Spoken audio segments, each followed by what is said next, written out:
Hey you guys, it's Peter, and I'm back. And I have 6% of my camera, so I don't know how long this is gonna be. Real short. It's official! Oh my God, you guys, are you so excited to hear? Well, first of all, let me just tell you that I went to Five Below.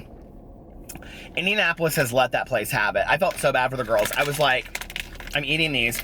So I told you that they have like the most amazing candy section in the world at Five Below. So I got all of this Haribo stuff, look. Tons of it, because Alex likes sours. I don't like sours, but anyway, I've never had Haribo Golden Bear watermelon, so I got them.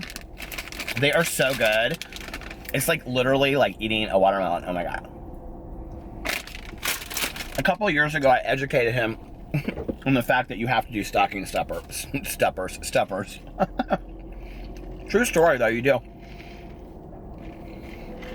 If you want to be a good husband or a good wife, you buy Father's Day and Mother's Day presents.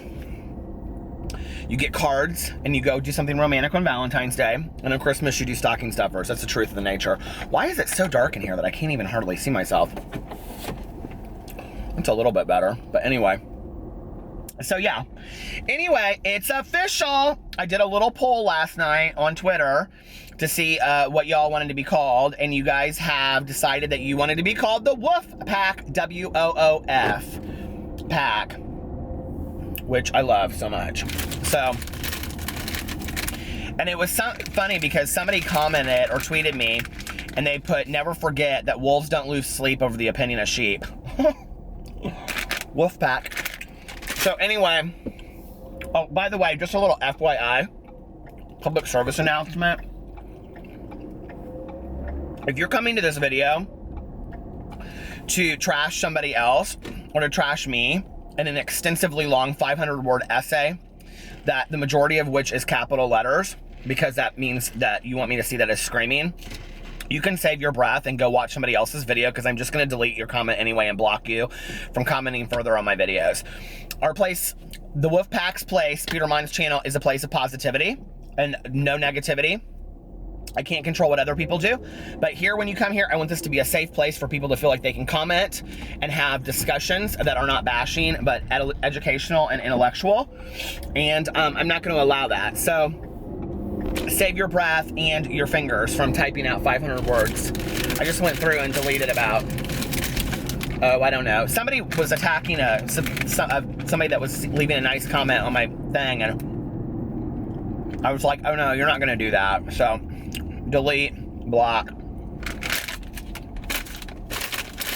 And where else I thought that was bullshit in the past, and this is not me crying on video or anything like that, but whereas in the past, and you know, I do think this is where, when you know better, you do better.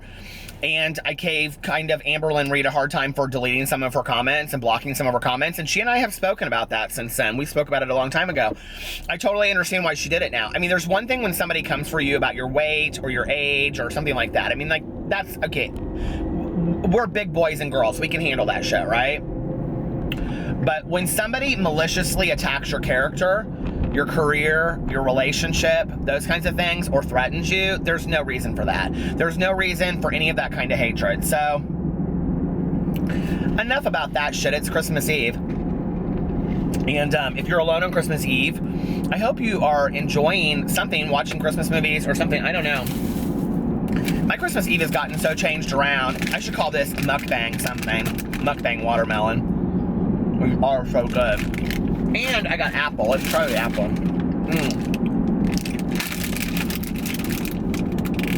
I got Alex. It's really, he doesn't really like, he used to read. He doesn't really read as much anymore, but he wanted these books, these marketing books. And I was going to get him this one, but I actually got him this one that was like, that Cosmopolitan put out.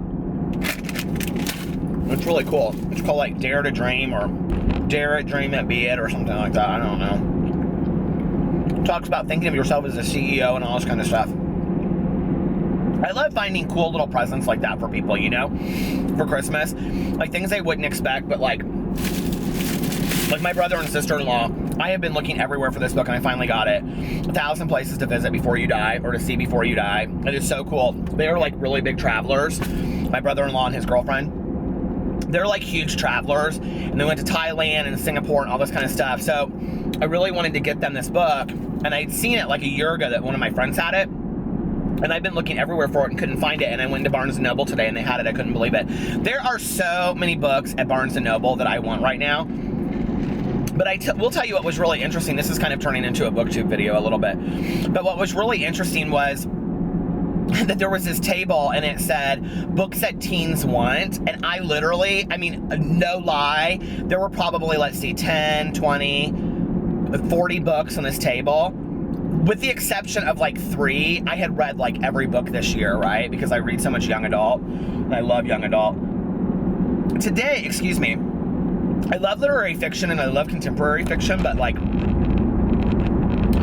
young adult is like, I don't know, it's so much more creative and fun to read. And yeah, so I love that Ngozi, I can never pronounce her name, Chimamanda Ngozi Adichie, who wrote Americana. I hope there's not a fire somewhere.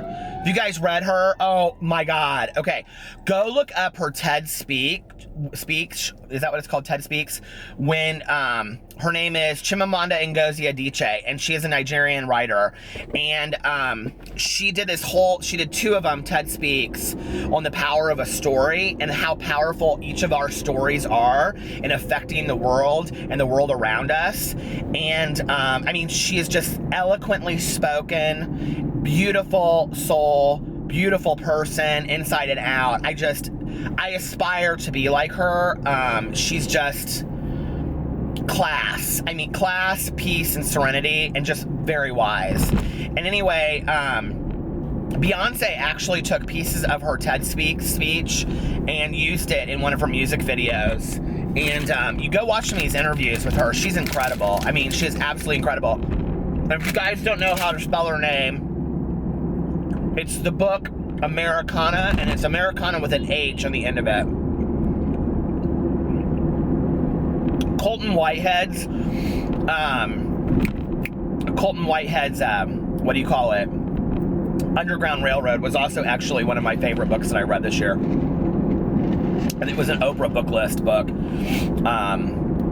about slavery and coming to the United States. And it was so interesting to read as a person with, like, you know, white privilege in the United States. I really hope in 2017, the United States, I don't know, it's really interesting when you hear about like race things thrown around from other countries, because I don't know if people really understand the interpretation of it here in the United States, but like racism is taken very, very seriously here. And I mean, obviously if you're in the United States watching this, you know that. And as a white culture, we are white privileged, and I mean, it's just a fact. And you know, I mean, I could give 100 examples, and I think that's a really, you know, hard pill to swallow sometimes, but the alternative is a harder pill to swallow, not being white privilege and how it affects you and things like that. And it's interesting because, like, my husband's name is Alejandro, but he goes by Alex, and so when he was applying for jobs, like, he said to me, he goes, do you think I should use Alejandro on my resume or I should use Alex? And I was like, why does it matter? And he goes, oh, trust me, it matters. And I said, what do you mean? And he goes, well, it can work against me or it can work for me. And I said, I don't understand what you mean. He goes, well, if I put down Alejandro, people immediately assume that I'm Latino, which I am. If I put down Alex, they don't know what to expect when I walk through the door. And I was like, well, that's interesting. I said, well, you go by Alex, so you might as well put Alex down. You haven't been called Alejandro since you were, you know, 5 years old. His whole family calls him Ali. I can't say it with a Spanish accent. They all have nicknames, Tato, Fufu. I mean, it's all of it crazy, but I love it, every bit of it. I don't have a nickname. Some people call me Pedro. I mean, not they don't, but like Petey Pablo. Why do people call me Petey Pablo? I got that forever. But anyway, I think when you realize your existence and you stop pointing fingers at people, and you realize your privilege in whatever area it is in the world, you know, it allows you to be a little bit more grateful and a little bit more understanding. And one of the things that I love about Chimamanda Ngozi Adichie is that in her speech where she talks about the power of a story, what she's saying is that when she grew up, the only books that existed for her were English books with girls with white skin and blonde hair. And so when she started writing children's books, she wrote books with characters that had white skin and blonde hair and blue eyes.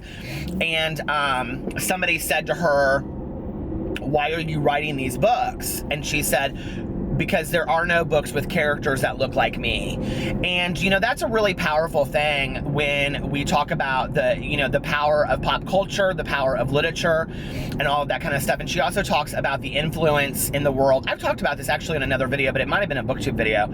She talks about the influence of the world through pop culture and being literature, being art and pop culture.